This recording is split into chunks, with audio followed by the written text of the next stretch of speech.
അതിന് സമയം നമ്മൾ ഒരു 5 മിനിറ്റ് ദിവസം വായിക്കാം. ആ 5 മിനിറ്റ് 10 മിനിറ്റ് ആയി മാറും, അരമണിക്കൂറായി മാറും.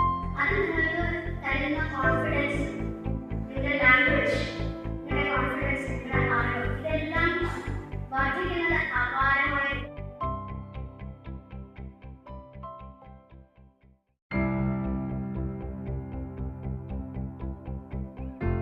സാംസ്കാരിക രംഗത്ത് ജ്വലിച്ചു നിന്നിരുന്നു.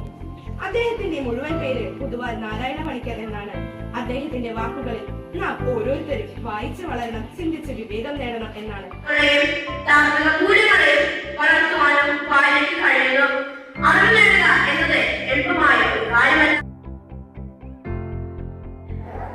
സജീവമായി പങ്കുചേരും, തീവ്രവാദത്തിനും ജാതിമത മൗലികവാദത്തിനുമെതിരെ പ്രതികരിക്കുകയും മദ്യം മയക്കുമരുന്ന്